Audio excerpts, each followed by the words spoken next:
My name is RAHMOUN FATIMA-ZOHRA, and I'm an executive member of WAPPP. I'm honored to co-host today's webinar as the chair of the Women in PPP chapter, alongside with my dear friend David Dodd, the chair of Sustainability and Resilience chapter.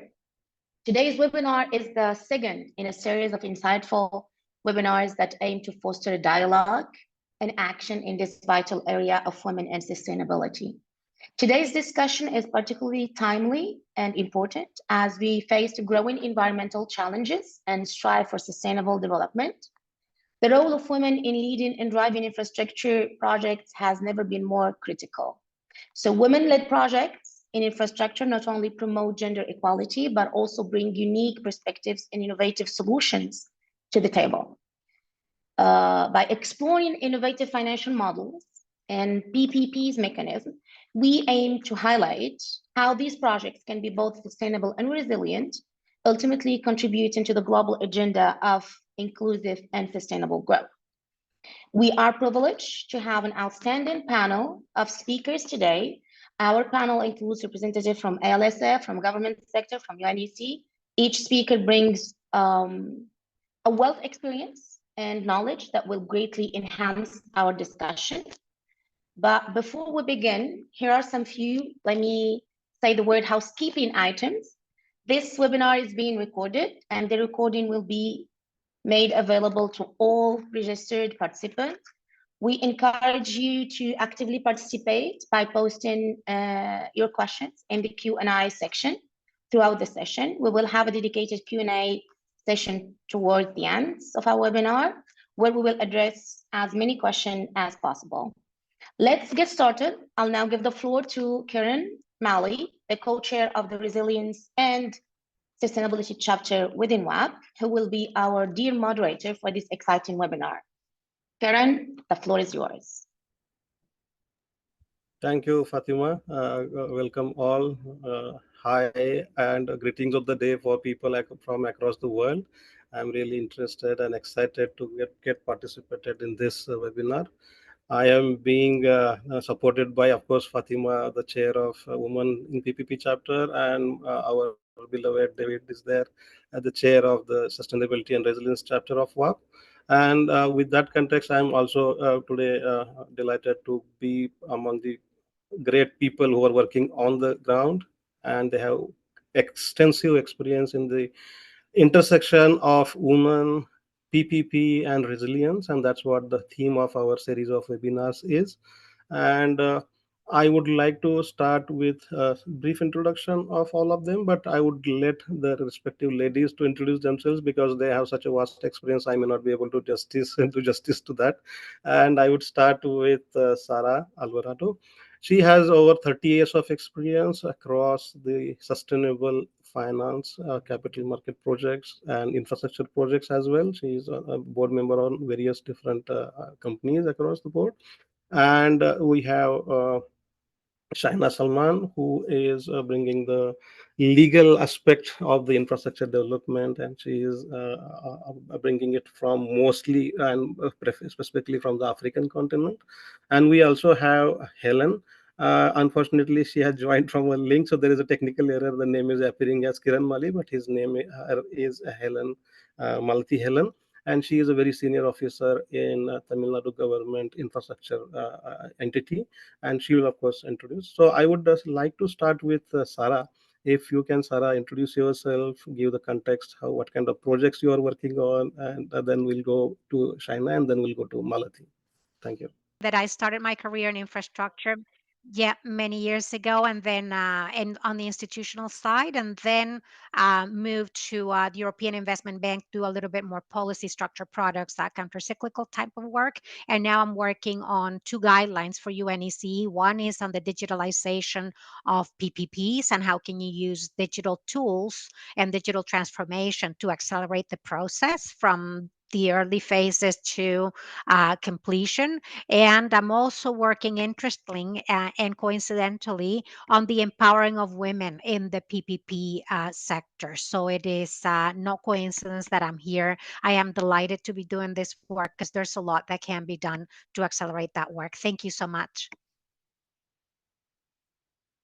SHAINA, please. Thank you. Can you hear me properly? Okay. Good afternoon, everyone. Good morning for some of you. My name is SHAINA SALMAN. I'm legal counsel and regional coordinator for West Africa at the African Legal Support Facility. The African Legal Support Facility is an international organization that is hosted by the African Development Bank.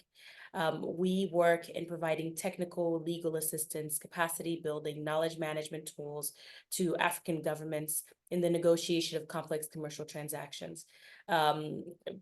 PPPs being one of the PPPs and infrastructure specifically being one of the main sectors in which I work. We are pretty much sector agnostic, which means we intervene across sectors in PPPs. So I work in social projects, so social housing projects, hospital projects, but I also work on IPPs, energy projects, and so on and so forth. So I'm very happy to be here. I'd also like to extend a thank you to the WAPP for including the ALSF and myself in this discussion. I'm thrilled to learn more. I've already started learning a lot more, but also to share what I know and what I hope to know. Thank you very much. Thank you, Shaina. And I would like request now Malathi to introduce herself. Yeah. Good evening, everyone. I thank the organizers of WAPP for inviting me to join this webinar, and it's a great pleasure for me to be here. I would like to introduce myself. I have been in the social sector for the last 30 years. I'm a government official. I worked in various areas of work, especially in almost 4 World Bank assisted projects across in poverty alleviation and in water management and in infrastructure and financing. And currently, I am the Deputy Project Director for a new World Bank project, which is being started by the Tamil Nadu government. And the main objective of this project is to increase women's participation in the workforce and to also ensure that women get quality jobs. And prior to this, I was the co-principal of the Tamil Nadu Shelter Fund, which is also an alternate investment fund, which was started by the government of Tamil Nadu. And I was also heading the private public partnership projects, through which we had developed a set of new models, which created a social impact and helped empower women, also entering into the workforce. So once again, I want to thank you, and that's it. Yeah, thank you, Malathi.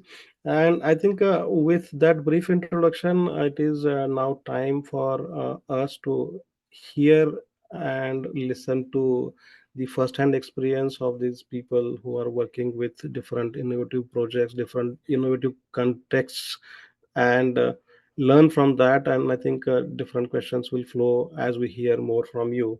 So, Sarah, would you like to give more details about your current assignments, which are like very much apt for this discussion today?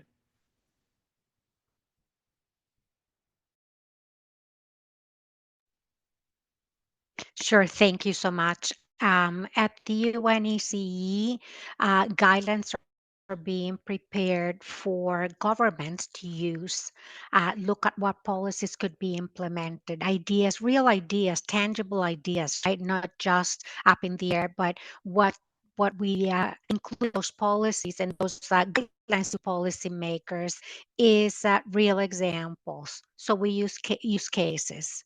And I find, if it is a government officer in Africa or Latin America or Europe or North America for that matter, these ideas apply differently, especially on the digitalization on the women's side, because everyone is at different stages and they have different cultural issues and they have, different political, socioeconomic circumstances.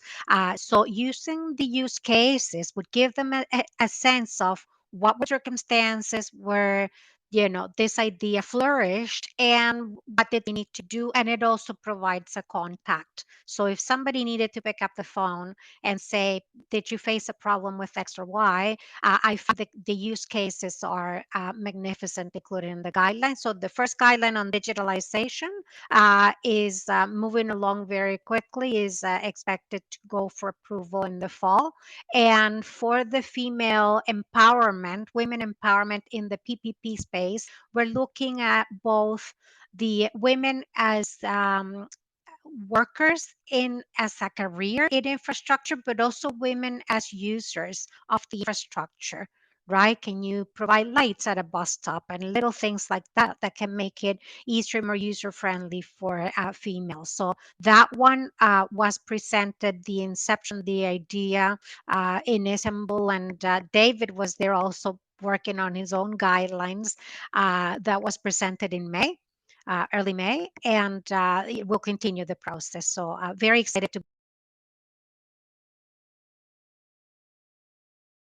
Yeah, thank you, Sarah, for that details. And before I think start the questions in general from my side, it is a general appeal for all the participants who are there participating in this webinar from across the world, that you can use the question answer session chat box available at the bottom of your screen to ask any specific question you have for any particular panel member, and those questions we can take it up towards the end of the webinar. In the meantime, I'm going ahead with the flow, and I would request now Shaina to share some insights on some different projects which you are currently undertaking. Thank you, Karen. So if I heard you correctly, I think you said you'd like for us to share some projects that we're working on. Yeah. Okay, so I'll give just a general overview of the types of projects that we encounter as opposed to specific projects, but we, as I briefly mentioned in my introduction, so we're working on assisting governments with the negotiation of PPP agreements primarily, and we also provide capacity building to governments on the same subjects, right? So we have just a broad portfolio of projects, which includes social housing projects, so affordable housing projects which are laden with cross-cutting issues, particularly on the impact on women in particular, but also on and we're starting to think about how we can have women as stakeholders on the upstream side as opposed to the downstream side. We have other types of social housing projects like hospital projects being conducted as PPPs, again, with a focus on the impact on women, but especially, with the discussion that we're having, thinking about how we can have gender inclusive procurement rules, or at least procurement guidelines that are widely known across the governments that we serve, so that we are ensuring that women-owned, women-led, women-operated businesses have we'll say an equal opportunity to be able to be procured for these types of large-scale PPP projects. I can go on for days on this, but we have IPP projects as well. So these are the types of projects that we are encountering. And in terms of legal counsel, our role tends to be focused on assisting the government in negotiation. But one of the things that we have started implementing, it's been for at least the last 5 years now, is understanding the cross-cutting issues that are within these projects, pulling them out, assisting government in identifying what these issues are, and having real tangible solutions on how to address them. So that for us is what we focus on. So when we have things like capacity building sessions with governments and government officials, we ensure that these issues are integral to and central to any sort of training that we provide to government as well. Okay. Thank you very much for that insight. I will come to the some more specific questions again back to you, Shaina. But in the meantime, I'll just ask Helen to explain that project which she kind of headed, and it was widely accepted as a very model kind of a structure everywhere. Yeah, Helen, please go ahead. Thank you, Kiran. Just let me take you back to the state where I come from, which is Tamil Nadu. Tamil Nadu is the most industrialized state, and it's the second largest economy in the country. And going back 60 years, in the last 60 years, a lot of initiatives have been taken by the government in terms of giving good education and skilling. That has developed a very good workforce, which is skilled and educated. And on the other hand, Tamil Nadu being a very good destination, we find a lot of investments coming in here, and a lot of jobs are being created. And because of that industrialization and urbanization, we find that more and more jobs are being created for women as well.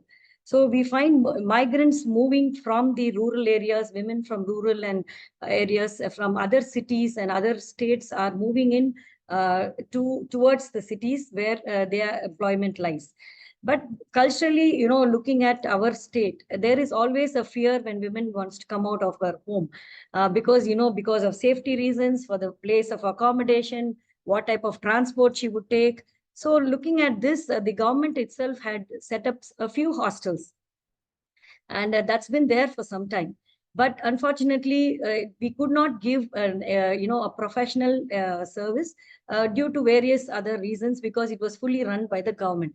That's when we thought of a private-public partnership model, where we realized that we need to give more hostels because there was a huge demand and supply gap was getting created.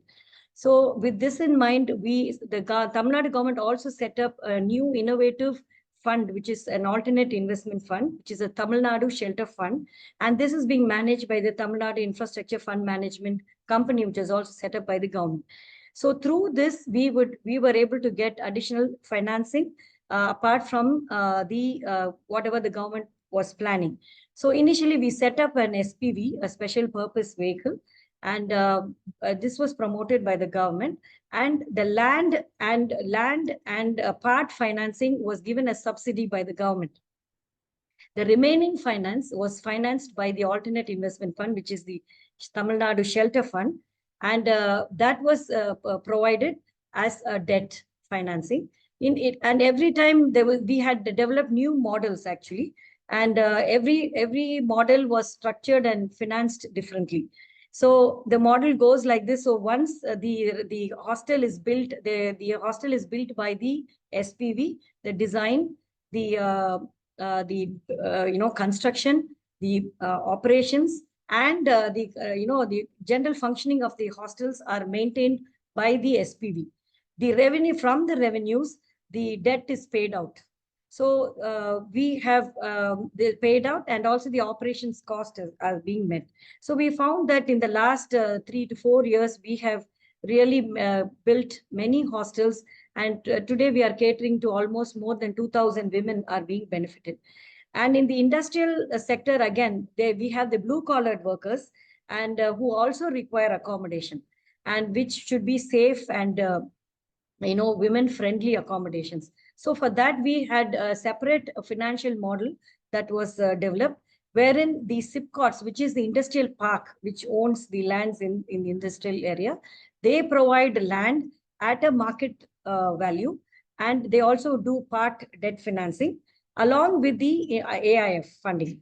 So together with that, we developed industrial housing for workers, and many of them are getting benefited.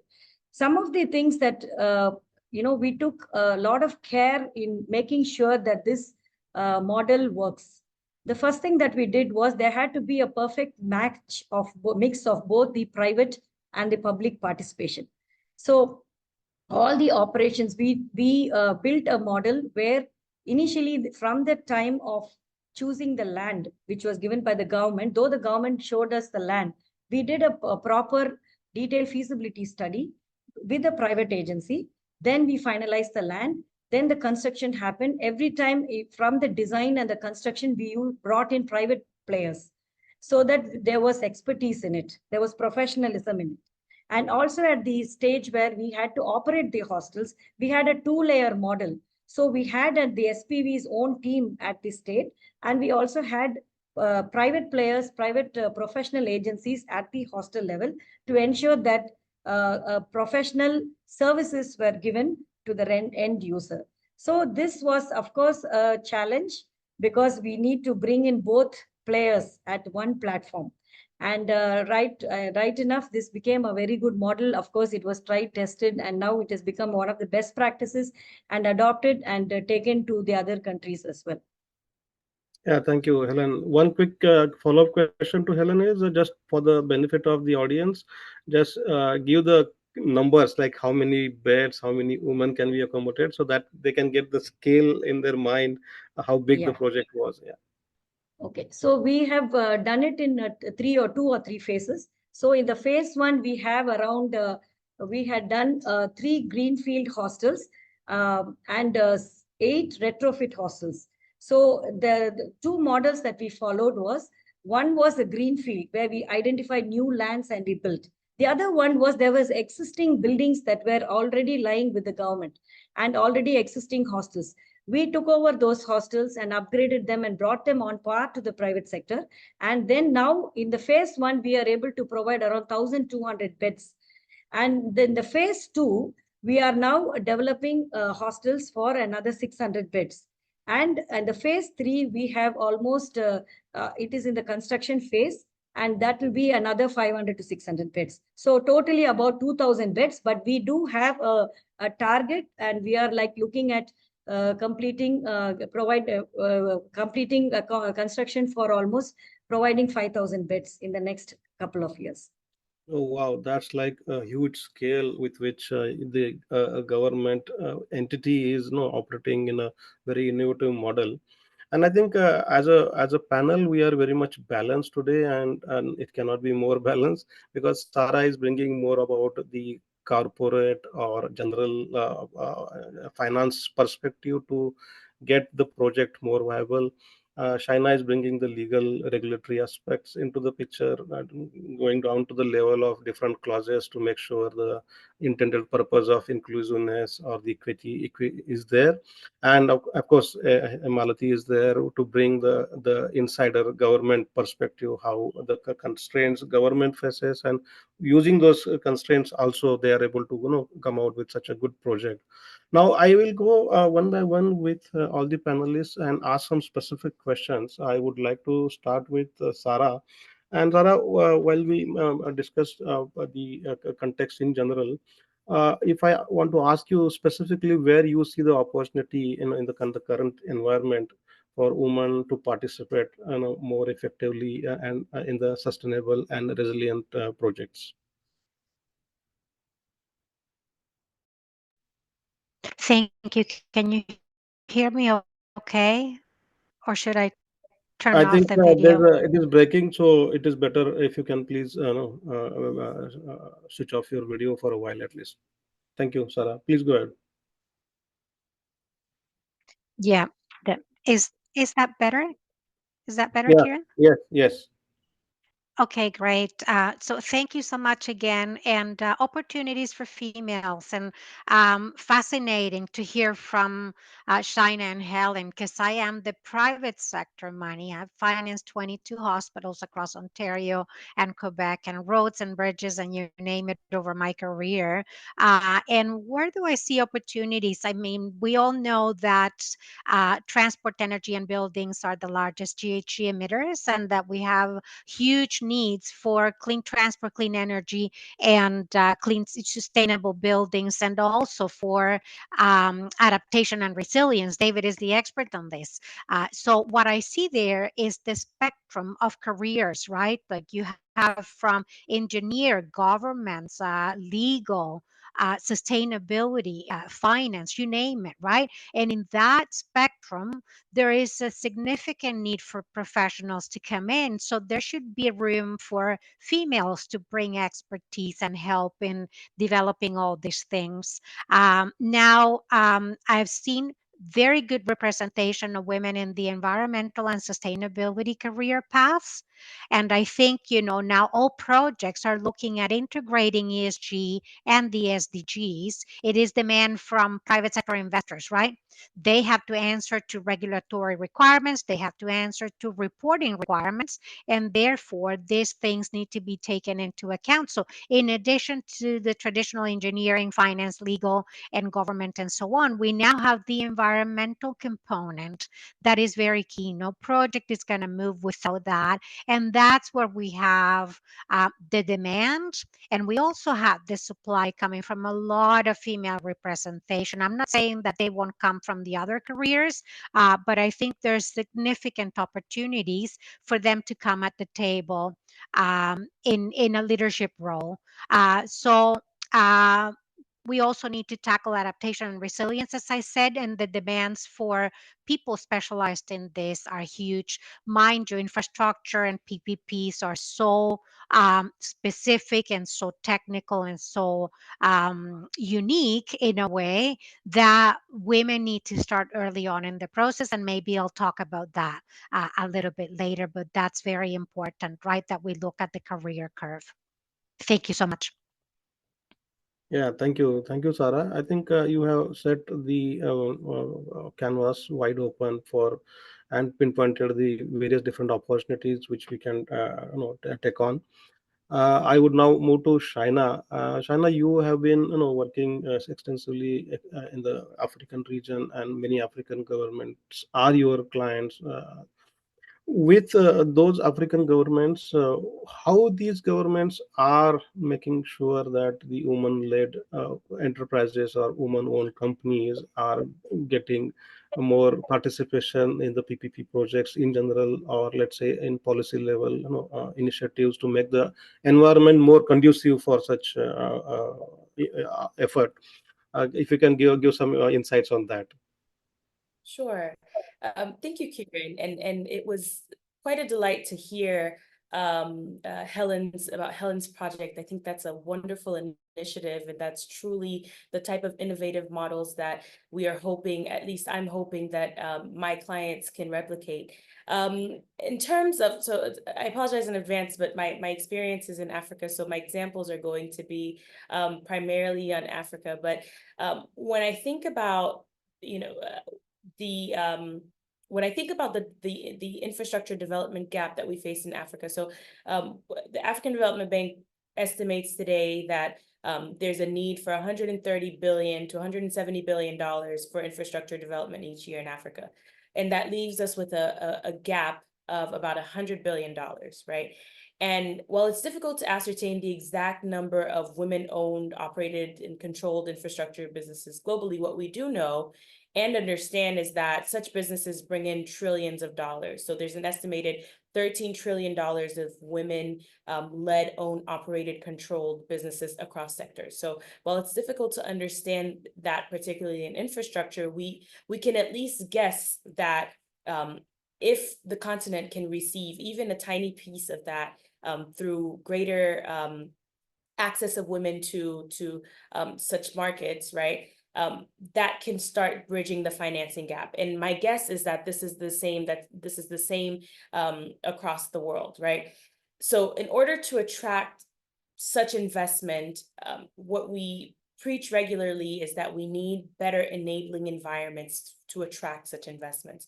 So governments are key parts of PPPs, public-private partnership. The public part is government, as we know. And government has a role in attracting functional, attractive, bankable projects.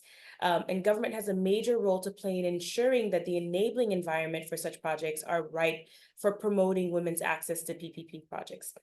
This can be done by including greater gender considerations into PPP legal frameworks, developing inclusive criterion for for private partners and the selection of private partners, also maybe giving preferences to underrepresented companies, such as women-owned companies in procurements. And there's some governments that have started to undertake such initiatives. So while we don't see this everywhere yet, we have at least one or two examples. So the example I'll focus on is the Development Bank of South Africa, which is called the DBSA. DBSA has adopted a gender mainstreaming program. The program focuses on energy, information communication and technology, transport, water, sanitation. And DBSA builds primarily on 4 pillars. So the first one is promoting investment in women-owned projects, adapting strategies, policies, procedures to facilitate gender mainstreaming across their portfolio, providing capacity building and knowledge sharing, which is key to advancing and being more inclusive of women in PPP projects generally, and then building partnerships with public and private partners that share their vision, right? So gender mainstreaming in legal and regulatory frameworks, I think Sarah even touched on the importance of regulatory framework is key to breaking down barriers for women. And DBSA's initiative is working to bring more women-owned, women-led businesses into the infrastructure value chain. And this is a replicable example, a replicable practice that we really hope to see more of across the continent and across the world. Thank you. Yeah, thank you, Shaina, for that context to what you said. And I think the while ago I talked about the today's panel being very much balanced. The participation is from different aspects of project structuring, but I just realized we have a public, we have a private, and SHAINA is there to make sure the partnership is balanced from the public and private perspective. So to that extent, I think we have a right blend of PPP today on the panelists. I would now move to Malathi, and one question which was lingering in my mind going back to my own government days. Whenever a government is providing some service, it is assumed or presumed, or the worry is that the cost of delivery of services and will be much more higher compared to a private sector counterpart. Or if the cost is higher, then the end user is paying that a price which is higher. So how has your experience been with these hostels which are being owned, operated by government in a sense? And how is the price or the cost for the government or the cost for the end user, is it comparable with the alternatives available in the market, or it is high or it is low? Thank you, Kiran. That's when we started out on this new model. The first thing that we did was we did a proper study of the market. So based on the location, and we got in international property consultants to do a proper market survey to understand the where the employment drivers are, what are the type of hostels available in the locality, and what are the facilities that they are providing. And we needed to ensure that we benchmark with the best of the facility, and also ensure that provide an accommodation that is cheaper than the private sector. So to make that happen, because we needed to model it in such a way that women across all sections of the society get benefited, because definitely it is a government initiative and we cannot leave the bottom of the pyramid. So in order to do that, the study brought out the type of product mix that would be possible in that location. So within the hostel, we had brought in different categories of rooms, different rental structures. Then we also did a cross subsidization model where, so this would, you find women from different walks staying in the same place, but yet would be able to enjoy all the facilities. The other one was some of the hostels which are located in the cities always would fetch a better rent. The rental revenue would be better. But we did not want to, stop with only a place like Chennai. So we had developed hostels across the state, more towards the south and north of the headquarters. So those areas would fetch a lesser market rent. So we ensured that there was a cross subsidization between the hostels as well. So the other good thing that the government also was very receptive to this idea, and they provided some sort of a subsidy, some part of the, apart from providing the land, which came free of cost, they provided the part financing of the construction cost, which came in as a subsidy. So that in a way helped us to, fix our rentals way lower than the market, and which in that way more women were getting benefit. The one example I can say is that when we marketed it, we also branded the hostels. It's called Tori Hostels, inaugurated and we have a very good branding and marketing agency. So we needed to instill a sense of trust among the public as well, because generally it's said that, okay, it's a government facility, it's not going to be any better. So, but we did a lot of homework on that. And yes, I should say that once the hostels were inaugurated, within a month's time, we thought initially it would be only 65% or 75% occupancy. But now all our hostels are running 100%.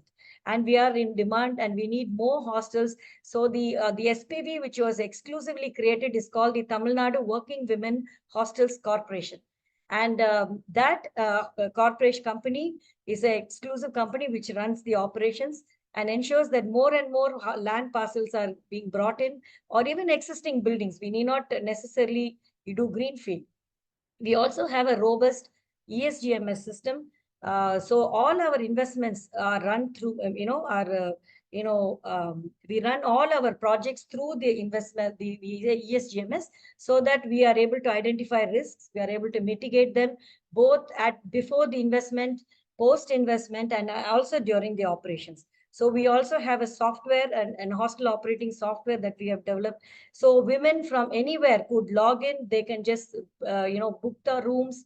They can pay online. They can even within the hostels, once they log inside the hostel, they become a tenant. Then they are given an ID. They can do all the post their complaints. All the grievance redressal mechanism is in place. And also we have thought about it at length and made it very, very user friendly. We brought in digitalization wherever required. We have a biometrics access system. See, as I mentioned when I started out on this, talking about in this webinar, one important issue that women face is safety. So we put in a lot of effort to ensure that all types of safety measures are brought in here. Of course, there is a flexible timings. Women can come in and go anytime, but we have 24/7 security services in place. We have a biometric access system. We have CCTV cameras. We have visitor management.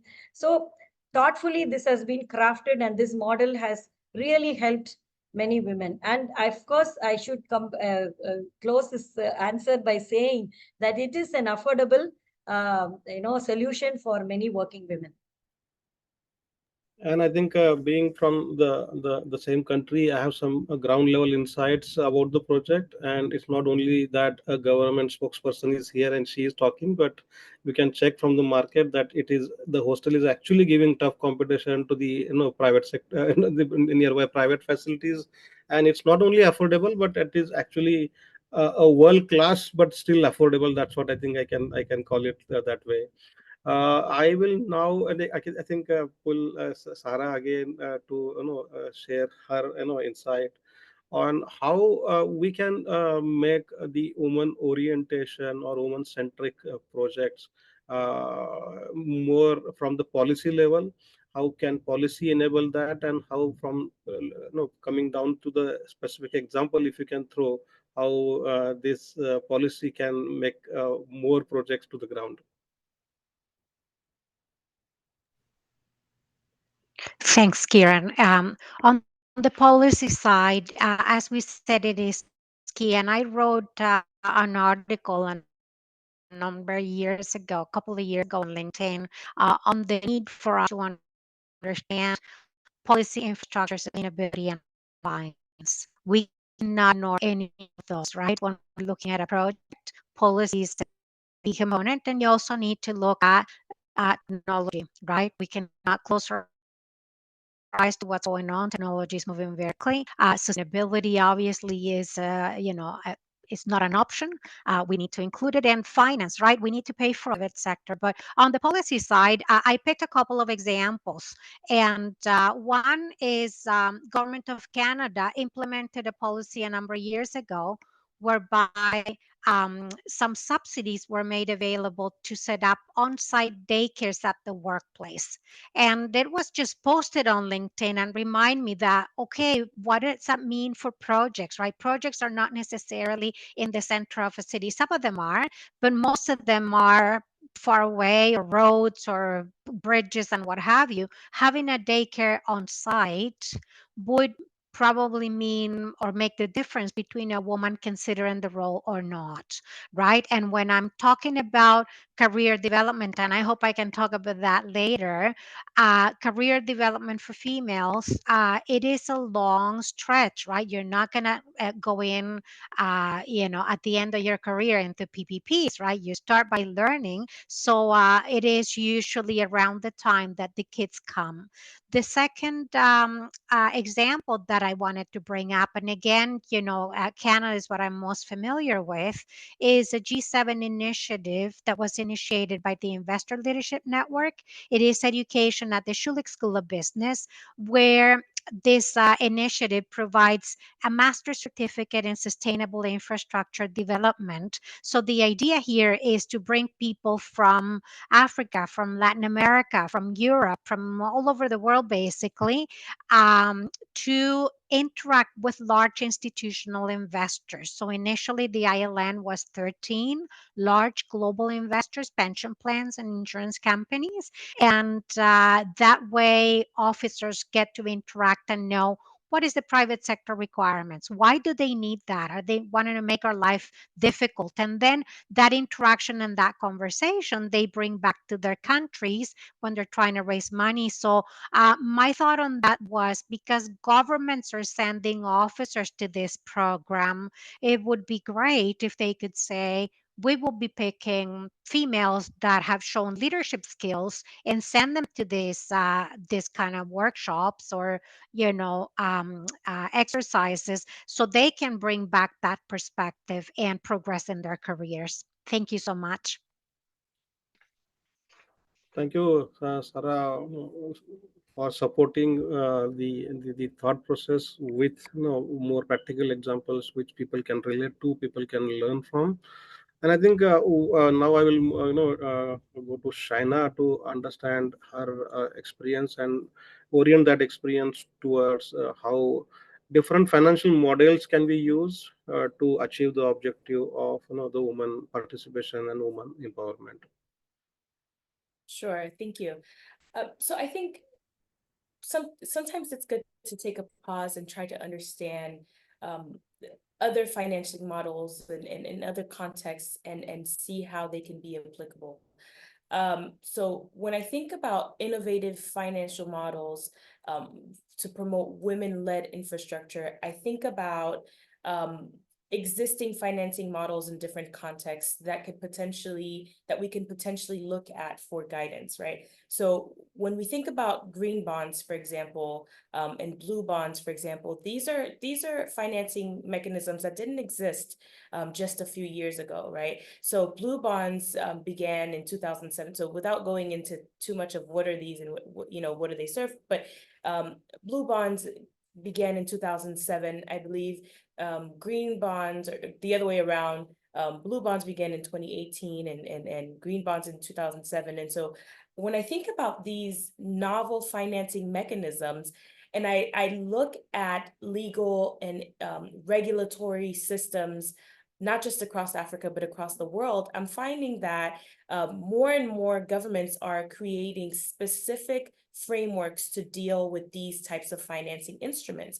And if we want to have the same types of instruments that are focused on women and empowering women in the PPP space, I think just briefly on gender bonds, which are an up and coming financing mechanism, right? When I think about these types of mechanisms, then when I say I'd like to see governments go in the same direction as how they've adapted for other financing mechanisms. So blue bonds came about and they had such attractive features, and so did green bonds, that governments began creating entire regulatory systems to accommodate these types of financing mechanisms. So what we want to see is the same happen for women-centered financing mechanisms. Innovative financial models like the one that Helen was just discussing are things that need to be welcomed into governments, right? So governments need to take initiatives to ensure that their legal and regulatory frameworks are prepared for these types of financing models. We probably won't have time to discuss that, but maybe in a separate discussion, Helen, I would love to understand what types of rules you had to apply, or maybe find interesting ways to interpret to be able to do a project like this. So projects can only operate within enabling spaces. And again, I guess I'm the enabling person today, but you know, we want to see financing we want to see enabling environments that are integrating concepts and financial mechanisms that are going to promote women-owned businesses, women-led businesses. Thank you. Thanks, Shaina, for bringing the financial models in the context of a regulatory environment that is more thought-provoking for people like me and David, who are working in the industry to crystallize more such projects. And Shaina kind of stole words from my mouth, asking question to Malathi that what specific policy aspect your government did differently or did it in a way that you could achieve that success on the ground. Thank you, Kiran. Yes, any new initiative or any new something that comes new, it takes time. It was a challenge for us because we had some visionaries in the department, in the government at a higher level who were open to such a new initiative. But we needed to work across departments. We needed to work across with various stakeholders. So it took a lot of time to sort of, convince them that this is the way forward. Because, otherwise we would not be able to meet the demand. And the private sector, of course, was filling up that space where the bottom of the pyramid, the other sections were not able to get good, safe accommodation. So what we did was we had a lot of meetings, a lot of engagements with senior officials, and we also, spoke, associated with the government of India. We also got some funding from them, and so I think it involved many meetings and convincing the various stakeholders. And apart from that, some of the challenges that we faced was, since we were also depending on a grant portion which was coming in, which needed to come in so that we would be able to make the rentals affordable. So there are lots of government processes which generally tend to delay.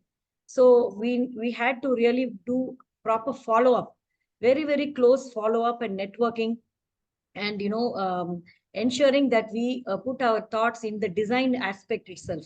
So when you look at the design, that's one important thing that I need to tell you.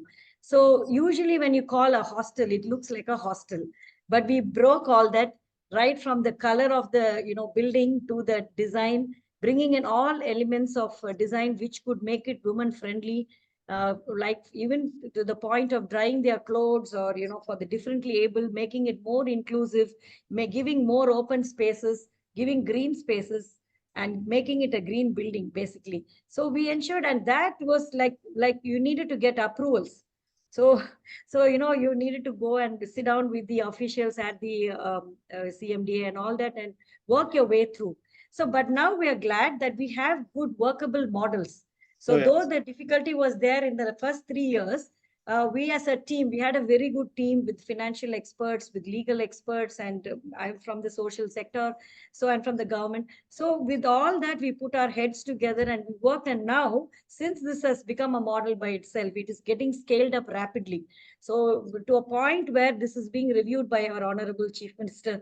So to ensure that women, and apart from the to complement this project, government has also announced other policy interventions. Okay. Like, for example, we have the free bus travel for women. So that enables women to travel free of cost. So by doing that, they are able to save a substantial amount of money, which they can use for themselves. Then we also have the a scheme, which is a very innovative scheme, where homemakers are given 1,000 rupees every month to appreciate the fact that working at home also is work by itself. So that is another one, is the scheme which is giving an incentive for girl students to take up higher education. So every 1,000 rupees is given every month for them, around 12,000 rupees annually, so that they don't drop out after school education. They are like continuing to get into the higher education and thereon into the workforce, you know. I think that's And a very then important point. Yeah. Yes, and last but not the least is we have associated with the World Bank, and we have now established a new project, which is where I am the Deputy Project Director currently, and this is the Tamil Nadu Working Women Employment and Safety. So here again, we are bringing, so some of the initiatives again that the government is driving, fiercely is development of creches, like one of our panelists had mentioned. So we realize that the triple care burden of, is one of the main criteria where women stay back at home. They either are caring for the child or for the elderly, or, burdened with the home activities. So for that, we are now going to set up a series of creches, and I am suggesting another sustainable model. The one important last point that I want to say is these hostels will remain sustainable. We do not go back to the government to provide the operational cost, because the revenues will meet out the cost of operations as well as pay out the debt that is being taken from the fund. So therefore, this is the way forward, and we are trying to not only the hostel model is now paving a way for us to create new models for creche also, providing creche facility on a sustainable manner. Yeah, thank you, Malathi. The operational and financial sustainability is more important for PPP success. And you mentioned it's not only about a hostel specific intervention, the entire ecosystem of education, employment, safety, and crashes, for example, you mentioned, is very much important for a specific project to be successful. I saw Fatima's hand up for a while. I think she had as one concern. And after that, I would request our beloved David to kind of summarize the entire discussion. Thank you, Karen. Thank you, our speakers, for this wonderful discussion. But for Ellen, I mean, your example is very, very exciting one. And I love the way how SHAINA just jumped in and said that we need to know more about what should we do. And I also work with the government. So we're not going to go through interpretation, because I know that it's a really big subject to talk about everything about what should we do as government, what are the policies, what should we put in place, and all this. But if, Ellen, you'd have to give us 2 recommendations or 2 challenges to the African governments before they try to replicate this hostel model in their country, especially to make it financially viable, because we know that's the issue. It's to make it financially and sustainable at the end of the project. What would be those 2 recommendations or the 2 challenges that we can avoid? And thank you so much. So thank you. I think if this model has to be replicated in another country like Africa, well, I do not know much about Africa and the way the government functions there.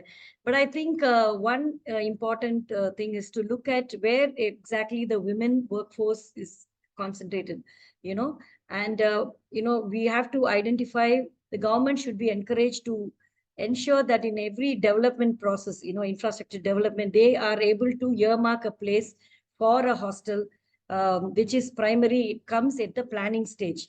For example, in all our SIPCOTs, there are places which are earmarked at the planning stage itself for a place for women, because that is once it is earmarked, then it's a matter of bringing in the financing and getting it done. The other one would be definitely we need to do a proper feasibility to understand the market and to ensure that we don't make mistakes. Because going back from our previous experiences, we had, of course, had the thought of the goodwill was there, but it was developed in the wrong place. So I think the government should take cognizance of that fact and make sure that we do a small assessment and demand assessment and ensure that we are structuring it and planning it properly so that it remains as a successful model. And in terms of giving an affordable rental for the end user, of course, a small amount of subsidy is essential, for which again the government has to put their heads together. Thank you. Thank you, Fatima and Helen, for that quick point. There's one question from audience. I think, David, if you can take it up and also at the same time kind of summarize the entire webinar, we are eagerly awaiting to hear from you.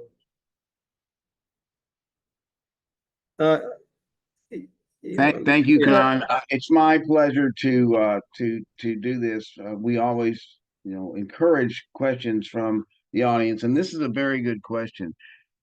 And I'll open it up to the panel, whoever wants to jump in first.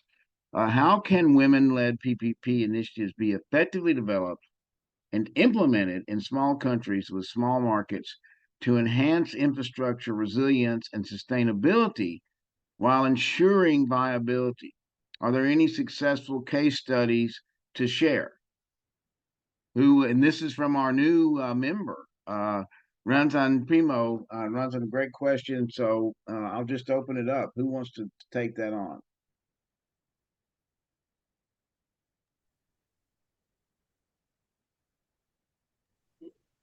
I'll do the old schoolmaster trick. I'll call on you if you don't. If someone doesn't answer, I'm going to call on someone. Sarah wants to answer it, so Sarah raised her hand. She's going to answer the question. Okay, great. Hey, Sarah, go ahead.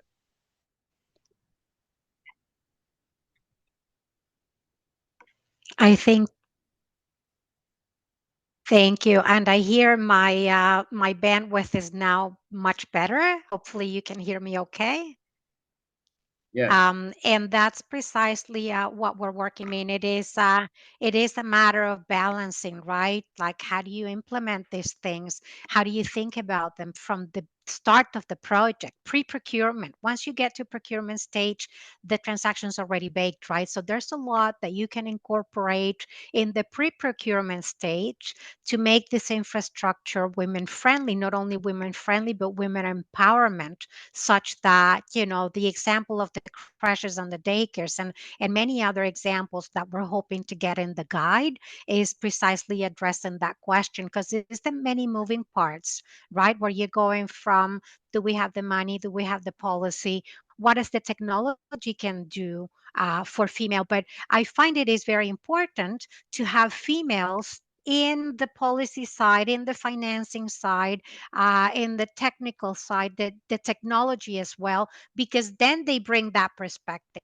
Who would think about better lighting at a bus stop than a woman that has been waiting for the bus in an area that is dark and they feel insecure, right? So we would bring that perspective, right? A man would be standing there and feeling, okay, it's not that safe here, but hey, they manage. Whereas, we're biting our nails and hoping for that bus to come. So amazing, excellent question. I would encourage you to track our guide. It will be in a few months. We'll be out there. But thank you so much. Thank you so much, Sarah. Sarah is a longtime colleague and friend, and the work that you do is amazing. I think there are two things to acknowledge. First is the first webinar we had set the bar very high. And I think you collectively have met that very high level. So I want to take just a moment and thank each of you individually. SHAINA, what a great perspective you bring in the policy side. That's so very important, because it really starts with that. Sarah, your practical experience is invaluable. And I really, when Kalan first approached FATIMA-ZOHRA and I about this topic of the hostels, Helen, he was very excited about it, and I can see why, because it's such an innovative, wonderful idea. It's sustainable, it's resilient, and it benefits women. I mean, it hits all the marks for us. So I think we've hit everything we wanted to in this particular webinar. I greatly appreciate our wonderful panelists. Thank you so much. Thank you, all of you who have attended. We really appreciate this. And the World Association of Public-Private Partnership Units and Professionals is a very dynamic organization. If you aren't involved yet, please join. It's very simple. Go to WAPPP.org. you can apply for membership. FATIMA-ZOHRA is a multitasker. In addition to heading the Women in PPP chapter, she's in charge of membership. So if you enter to become a member, it will go directly to FATIMA-ZOHRA. Again, we appreciate this. We're going to try to keep this bar very high and have another webinar soon. So please be on the lookout for us to post another topic and another time and day. And again, thank you everyone for being here. This has been again another fantastic episode of our series, and a special thanks to HELEN for moderating, and to my dear friend FATIMA-ZOHRA for all of her work in the background and putting all of this together. It's been a fantastic event. Thank you all. Everyone have a great night or a great day, and we'll see you next time. Thank you very much. Thank you, everyone. Thank you. Thank you.